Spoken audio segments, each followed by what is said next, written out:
नेत्यांनीच माझा घात केला असा खळबळजनक आरोप केलाय महायुतीचे पराभूत उमेदवार नरेंद्र दराडे यांनी। पाहूया। महायुतीच्या सर्व नेत्यांनी आणि कार्यकर्त्यांनी माझा घात केला, आतून त्यांना सपोर्ट केला आणि त्यांचे पेपर वाटून त्यांना ताकद दिली आणि महायुती मी आशेवर राहिलो, परंतु मी आशेवर राहिल्यानंतर मी कुठेतरी कमी पडलो आणि महायुतीच्या सर्व नेत्यांनी माझ्यावर विश्वासघात केला, अंधारात ठेवून मला पाडलं। दरम्यान दराडेंनी केलेले आरोप महाजन आणि सामंतांनी आता फेटाळून लावलेत। पाहूया।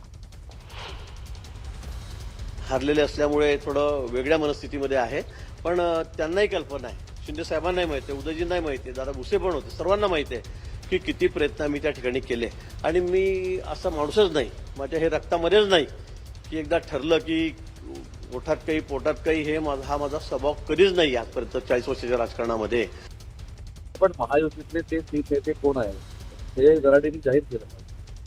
मुद्दा असा आहे की गिरीश महाजन साहेब हे शेवटपर्यंत 4 वाजेपर्यंत मतदानाच्या प्रक्रियेमध्ये होते, मी देखील नाशिकमध्ये होतो, दादासाहेब भुसे देखील नाशिकमध्ये होते, त्याच्यामुळं ठीक आहे आजचा तासाभरात 2 तासामध्ये आपण नक्की याच्यातनं माहिती काढू शकत नाही, पण तो नक्की काढू आणि अहवाल सांगतो। तर गोकुळ गीतांना महायुतीच्या कोट्यातली 218 मतं मिळाल्याची चर्चा आहे आणि त्यामुळेच आपला विश्वासघात झाला असं दराडे म्हणतायत। तर नाशिकच्या निवडणुकीवरनं विरोधकांनी मात्र महायुतीवरच जोरदार निशाणा साधलाय। गोकुळ गीते यांनी उमेदवारी मागे घ्यावी किंवा घेतली यासाठी राज्याचे मुख्यमंत्री देवेंद्र फडणवीस, दुसरे मंत्री नाशिकचं काम पाहणारे गिरीश महाजन, स्वतः उपमुख्यमंत्री आणि अमित शहाच्या पक्षाचे शहासेना प्रमुख, पण त्यांना ते म्हणाले ना ते प्रमुख आहेत म्हणून, शहासेना प्रमुख एकनाथ शिंदे यांनी प्रयत्न केले, उमेदवारी मागे घेतली, तरी लोकांनी कसं काय मतदान केलं, हा चमत्कारच म्हणावा लागेल। राऊतांना काय, राऊत तर काही बोलतील, तुमचं काय झालं ते बघा ना, तुमचं एखादं नारळ म्हणजे कोणाचं खातं सुद्धा उघडलं नाही, तुमची मतं बघा, जळगावमध्ये तुम्हाला 5 मतं भेटली, 630 पैकी किती मतं मिळाली, 5 मतं, ते बोलत नाही आणि कोणी काय केलं यांनी काय केलं, मला वाटतं आता त्यांना त्याच्याशिवाय दुसरं काम नाहीये, ते दुसरं काही बोलू शकत नाही, स्वतःचं एवढं अपयश आहे ते लपवायचं आहे आणि म्हणून यांनी त्याचा हात केला, हा कसा निवडला, त्याला कशी मतं पडली, याशिवाय ते दुसरं काही बोलूच शकत नाही। आता भाजप जवळच्या लोकांचाही घात करू शकतो असं रोहित पवारांनी म्हटलंय, टीका केली आहे। भाजप कितीही मित्रपक्ष वाटला, हा भाजप कोणाचाही मित्र नाही, हा जवळच्या लोकांचा सुद्धा घातपात त्या ठिकाणी करू शकतो, राजकीय दृष्टिकोनातून मित्रपक्षांना सुद्धा अडचणीत आणू शकतो, हे अनेक वेळा आपण बघितलेलं आहे। त्यामुळे नाशिकचं उदाहरण म्हणजे एकनाथ शिंदे साहेबांना त्यांच्याच मित्रपक्षाने कुठेतरी राजकीय दृष्टिकोनातून पराजय केला असं आपल्याला म्हणावं लागेल। दरम्यान दराडेंचा गेम कोणी केला याबाबत राजकीय वर्तुळामध्ये चर्चा सुरू आहेत। त्या चर्चा काय आहेत आपण समजून घेऊ। भाजप, शिवसेना, राष्ट्रवादी कुणाची मतं फुटली असा प्रश्न उपस्थित होतो आणि त्यावेळेला दराडे आणि भुजबळांमध्ये राजकीय वैर होतं का अशाही चर्चा आहेत। दराडे आणि भुजबळांचं वैर, विधानसभा निवडणुकीमध्ये दराडेंचं भुजबळांविरोधात काम होतं, त्याचबरोबर शिवसेना आमदार जवळच्या व्यक्तीच्या उमेदवारीसाठी सुद्धा आग्रही होते अशी सध्या चर्चा त्या ठिकाणी सुरू आहे। गणेश गीते आणि हिरेंची माघार आणि त्यामुळे भाजपच्या स्थानिक नेत्यांमध्ये नाराजीची चर्चा होती आणि ही नाराजी खरं तर गीतेंच्या फायद्यात पडली आहे।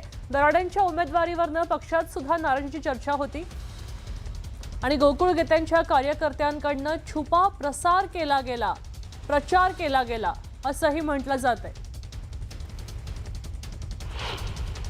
नाशिकमध्ये शिंदेच्या शिवसेनेला धक्का बसलाय, काय सांगाल? एक अरे हसता हसता बोलता नहीं येतं, हसता हसता बोलता नहीं येतं।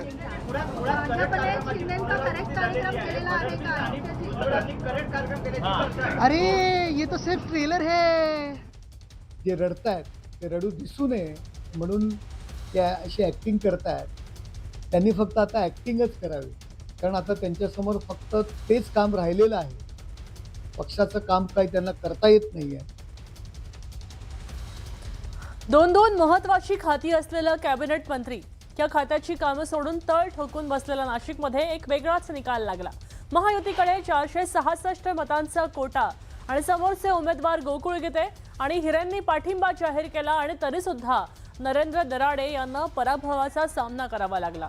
तर अपक्ष उमेदवार गोकुळ गीतेंनी 357 मतं मिळवली आणि विधान परिषदेच्या निवडणुकीमध्ये धोबी पछाड दिलंय। विधान परिषदेच्या नाशिक मतदारसंघात उमेदवारी माघारीवरनं हाय व्होल्टेज ड्रामा रंगला होता। अखेर जायंट किलर ठरत एकही मत नसलेल्या गोकुळ गीतेंनी 357 मतं जुळवली आणि नरेंद्र दराडेंना कात्रजचा घाट दाखवलाय।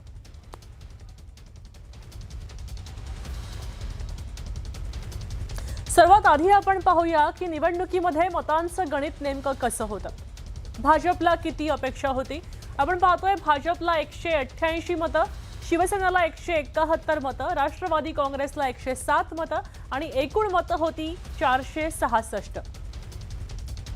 तर त्याचबरोबर महायुतीची किती मतं फुटल्याची चर्चा आहे ते सुद्धा आपण पाहूया। महायुतीची एकूण मतं 466, दराडेंना किती मतं मिळाली? दराडेंना 248 मतं मिळाली आणि महायुतीची जी फुटलेली मतं आहेत ती आहेत एकूण 218। तर गोकुळ गीतेंनी विजयाचं गणित कसं काय हातनं साधलं तेही आपण समजून घेऊ। आपण पाहतोय की त्यांनी विजयाचं गणित साधलं। महायुतीची जी फुटलेली 218 मतं होती, त्याचबरोबर विरोधकांची मतं एकूण मतं होती 139 आणि गोकुळ गीतांना एकूण मतं पडली 357। असं करून त्यांनी विजयाचं गणित साधलंय।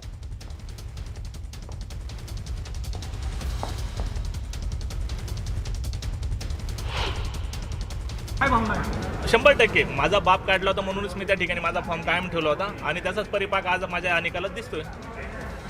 काय नेमकी विजयाची कारण आहे? पडद्यामागे नेमकं काय मी सांगितलेलं ना, मागच्या 6 वर्षात आणि नंतरच्या 2 वर्षाचा गॅप, या कालावधीमध्ये म्हणजे मागचे जे लोकप्रतिनिधी आहे कुठेही फिरकले नाही, यांनी लोकांना उपलब्धता दिली नाही, लोकांचे प्रश्न सोडवले नाही। त्यामुळे या मतदारसंघामध्ये जे रिपीट लोकप्रतिनिधी निवडून आलेले होते मतदार, त्यांनी पहिल्यापासूनच त्या उमेदवाराला नाकारलेलं होतं, त्यांनी वरिष्ठांना कळवलेलं पण होतं, पण वरिष्ठांनी कदाचित ते लक्षात नाही घेतल्यामुळे हा आजचा निकाल आपल्याला दिसतोय।